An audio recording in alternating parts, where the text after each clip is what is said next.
రోజులు ఈ మిరపకాయ గోంగూర పచ్చడి, దోసకాయ ప్లస్ ఈ మిరపళ్ళ పచ్చడి అంటే ఊరుకుంటుంది. దాని పని చేసుకెళ్ళిపోయింది.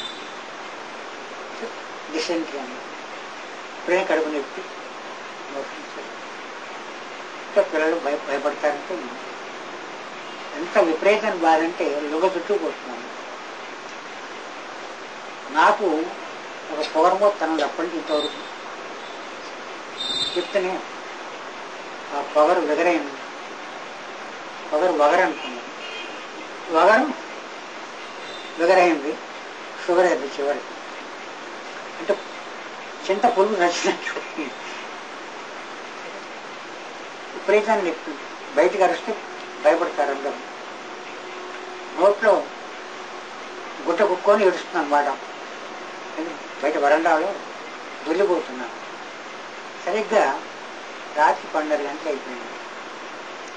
వేషకాలి తొమ్మిది వచ్చారు. ఎలా ఉంటుంది వస్తున్న మధ్య నీ గొడవ వెంటనట్టుగా అనిపిస్తుంది అన్నమాట. తలుపు వచ్చేసి తలుపు తీయలేకపోయాను. మొత్తం తలుపు తీసిన తర్వాత అంతా ఎలా ఉందండి.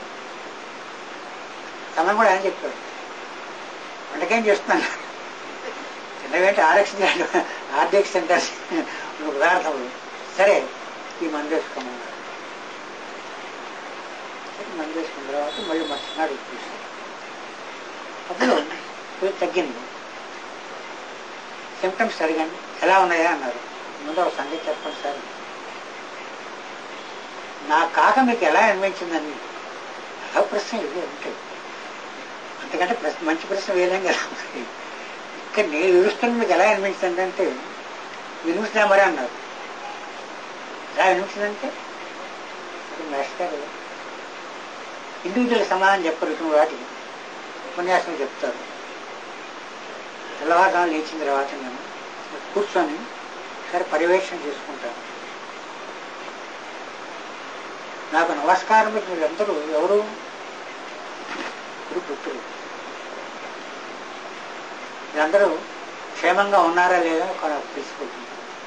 ఆ స్పందన కలుగుతుంది ఎక్కడున్నా సరే. ఎందుకని అది భౌతికమైన సంబంధం కాదు, అది ఆత్మీయమైన స్పందనది. ఆ ఆత్మీయమైన స్పందనకి ఆత్మీయతే అది సమాధానం వస్తుంది. చూసినప్పుడు దాని వల్ల ఒంట్లో బాగా హస చేకూరుగా ఆల్ ఐస్ ఆల్ ఈస్. అన్ని విధములా కళ్ళు ఉంటాయి, అన్ని విధంగా చెవులు ఉంటాయి. అటువంటి వాళ్ళు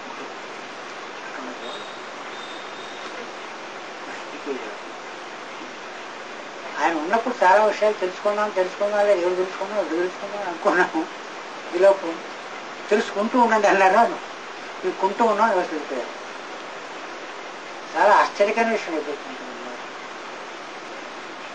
చిన్న ఎక్స్పెరిమెంట్ చేశాను, చెప్పుకోవాలి. నమస్కారం.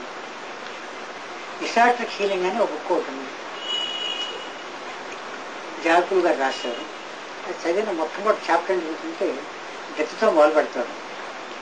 మరణం సుమారు పుస్తకం చెప్పకుండా మరణం అంటే అనిపిస్తుంది. మరణం అనగానేమి, ఎట్లు మరణించుట అదో సబ్జెక్టు.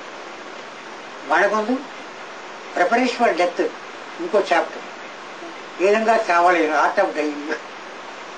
ఈ 4 చాప్టర్లు చదివిన తర్వాత బాగా వంటబట్టి ఏమని ఎలా ఉంటుంది అని.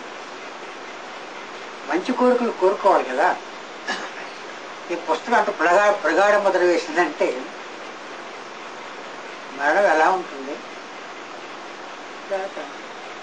బాగా స్ట్రాంగ్ ఇన్ఎడిబుల్ ఇంప్రెషన్ అంటారు. రబ్బర్తో చెరిపేసిన తిరగదు. ఇది ఏం చేయాలి, దాన్ని నలిఫై చేయాలంటే అది ఎక్స్పెరిమెంట్ చేయాల్సిందే.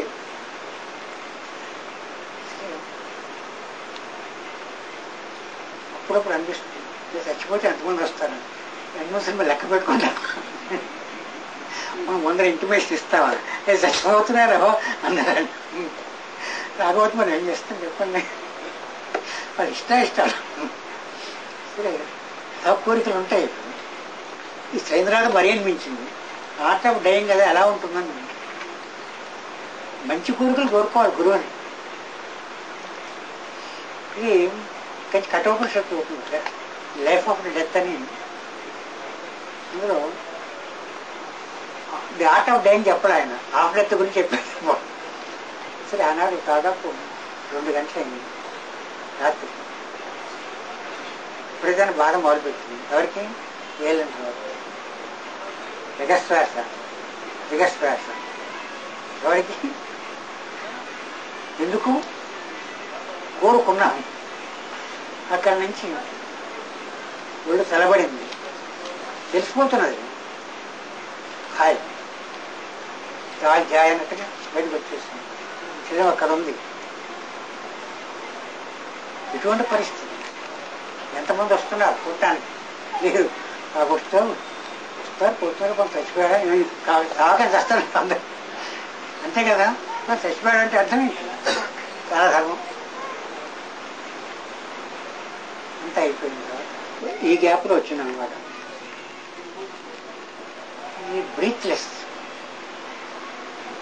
సరే అయిపోయిన తర్వాత మీరు తలబడిపోయింది. ఎందుకు కోరుకున్నాము ఈ విషయం తర్వాత తెలుస్తుంది మాట. కోరుకుంటే ఆ ఇంప్రెషన్ పోవాలంటే ఏం చేయాలి? సమూలంగా నాశనం పోవాలంటే అది అనుభవింపు చేయాలి. అనుభవింపు చేయాలంటే చేస్తాం, మళ్ళీ లోపల రావటం, అక్కడ పీచి వస్తుంది అన్నమాట. అంతా